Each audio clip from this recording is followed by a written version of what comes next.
Sir আপুনি কিন্তু আমাৰ লগত নাইনচাফি কৰিছে দেই। আমাৰ গৰম বন্ধটো দিব লাগিছিলে নহয়। হয় ছাৰ, হয়, আমি ইয়াৰ কাৰণে তীব্ৰ প্ৰতিবাদ গঢ়ি তুলিম কিন্তু দেই ছাৰ। ঐ তুল যা, তুলচোন তুল। তোৰ পঢ়া শুনাত ধান্দা নাই, খালি তীব্ৰ প্ৰতিবাদ গঢ়ি তোলে, পঢ়া শুনাত ধান্দা নাই, গৰম বন্ধ এটাও নাপাহত। ছাৰ আপুনি এনেকে ক'লে নহ'ব নহয়।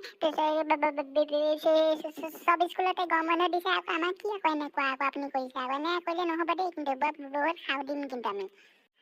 আমি সাও দিম, আমি সাৱে উপচাই পেলাম কিন্তু দেই ছাৰ, কৈ দিছোঁ এতিয়াই আমি। কিনো খাওডাল দিবি, তহঁতি কিনো খাওডাল দিবি, শগুনৰ খাওত এনেও বুঢ়া গৰু নমৰে। ঐ গম পাৱ নে নাপাৱ শগুনকেইটা? ছাৰ মৰম নমক সেইবিলাক নাজানো, আমি কাটি পেলাই খাইহে পেলাম আৰু।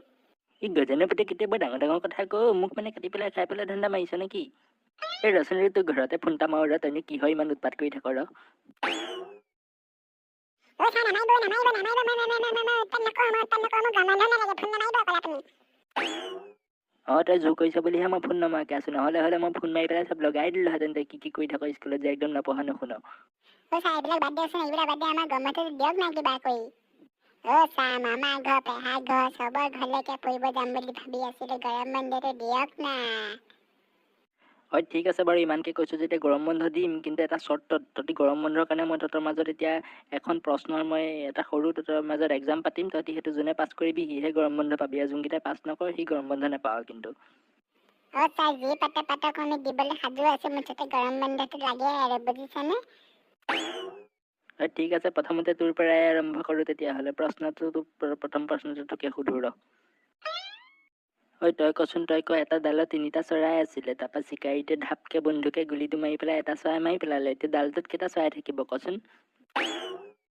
ছাৰ এইটোতো মই পাৰিম, গম পাইছেনে? পাৰিবি যদি কোৱা আকৌ, কিয় ৰখি আছনো? ছাৰ মানে কি হ'ল গম পাইছে? এই যে চৰাইটো যে 3টা চৰাই পৰি আছিলে ডালটোত, কি হ'ব আপোনাৰ চিকাৰীটোৱে ধাপকে গুলিটো মাৰি এটা মাৰি পেলালে, তেতিয়া আৰু ডালটোত আৰু 2টা চৰাই থাকিব। মূৰ্খ, মহামূৰ্খ, তোৰ গৰম বন্ধ কেঞ্চেল হ'ল, তই গৰম বন্ধ নাপাৱ।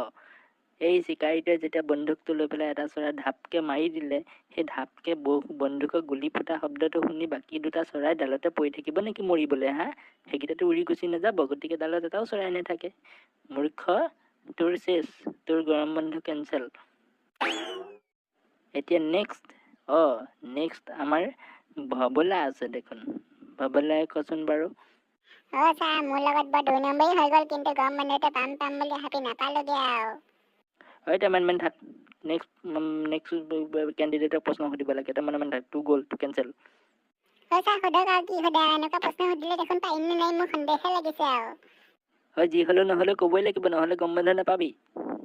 ছাৰ সোধক। তই কচোন, জাহাজ এখনত মানে পাঞ্জাৱ বডি এখন পাৰ কৰাবলৈ নি আছে, মানে ট্ৰাক এখন জাহাজ এখনত পাৰ কৰাবলৈ নি আছে, কিন্তু জাহাজখনে এখন দলং পাৰ হ'ব লাগে, আৰু দলংখন পাৰ হওঁতে কি হয়, ট্ৰাকৰ ওপৰৰ বডিটো 2 ইঞ্চি মান সেই দলংখনত লাগি যায়। এতিয়া দলংখনত সেই আমাৰ জাহাজখন পাৰ হ'বলৈ হ'লে কি কৰিব লাগিব কচোন? ছাৰ মইতো পাৰিম, কনে? কি কনে ৰাউচি জুৰি আছ, ক বেগেতে। ছাৰ কি কৰিব গম পায়? জাহাজখনত যে সেই ট্ৰাকখন আছে, ট্ৰাকখনৰ চকাৰ পামকেইটা খুলি দিব। পামটো খুলি দিয়াৰ লগে লগে চকাকেইটা চাপৰ হৈ যাব আৰু জাহাজখন পাৰ হৈ গুচি যাব ৰাস্তাকে দলংখনেদি। তই দেখোন বৰ টেঙৰ ল'ৰা ঔ। তোৰ গৰম বন্ধ পাই গলি তই।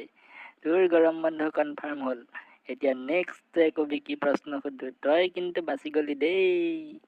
Thank you sir, thank you, বহুত থেংক ইউ। গৰম বন্ধ পাই গলো মই, ধেৎতেৰি মইহে গৰম বন্ধটো নাপালে লেখীয়া লাগিছে। চবেই গৰম বন্ধ পাই যাব নেকি বাৰু? থাক। নেক্সট তোক প্ৰশ্ন সুধিব লাগে। তই কচোন, ৰমেনৰ মাকৰ 3টা ল'ৰা ছোৱালী, তাৰে এটাৰ নাম সীতা আৰু এটাৰ নাম হৈছে বৈকুণ্ঠ। এতিয়া 3 নম্বৰ ল'ৰা ছোৱালীটোৰ নাম কি কচোন? ৰমেনৰ মাকৰ 3টা ল'ৰা ছোৱালী, এটাৰ নাম সীতা, মানে সেইজনী ছোৱালী, আৰু আন এটাৰ নাম হৈছে বৈকুণ্ঠ। এতিয়া সেই 3 নম্বৰ ল'ৰা ছোৱালীটোৰ নাম কি? ছাৰ এতিয়া 3টা ল'ৰা ছোৱালী আছে, এতিয়া 3টা ল'ৰা ছোৱালীয়ে 2টা নাম কৈছে, বাকীটোৰ নাম কেনেকে জানো? বাকীটোৰ নাম দেখোন খগেনো হ'ব পাৰে, ৰমেনো হ'ব লাগে, মইনো কেনেকে জানো এতিয়া খগেন নে ৰমেন নে হৰেণ নে বিপিন, মইনো কেনেকে জানিম ছাৰ? মানে তই নোৱাৰ প্ৰশ্নটো? নাই নোৱাৰো ছাৰ।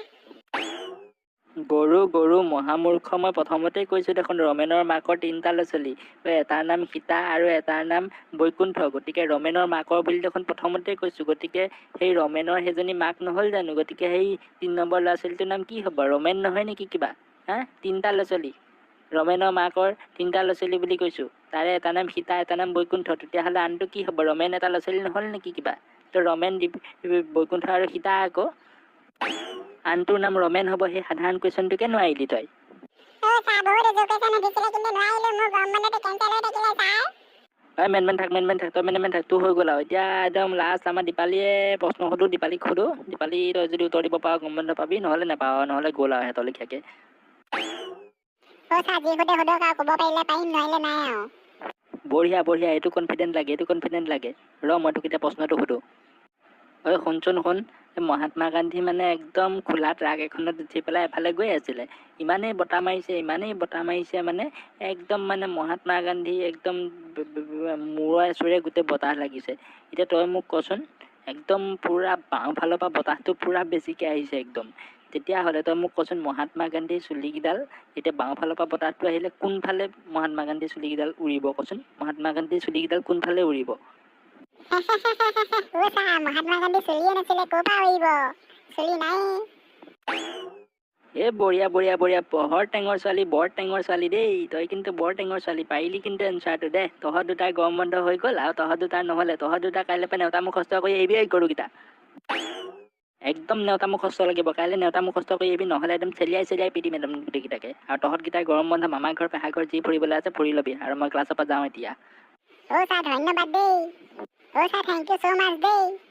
হ'ব মই ক্লাছৰ পৰা যাওঁ। ছাৰে মানে আজি আমাৰ মূৰত মৰিয়াবলৈহে আহিলে, চব শেষ কৰি পেলালে ছাৰে, মন চন ভাগি গোটেই চোৰ মাৰ হৈ গ'ল মোৰ। একদম মেন থাক বুলি কৈছোঁ, মেন থাক, নহ'লে কিন্তু তহঁতৰ আৰু গৰম বন্ধত ৰাতিও ক্লাছ কৰি দিম আকৌ। ছাৰ নালাগে, দিনতে ঠিক আছে, হ'ব দিয়ক, আপুনি যাওক। চিনি পাবি আকৌ চুৰেণ মাষ্টৰক।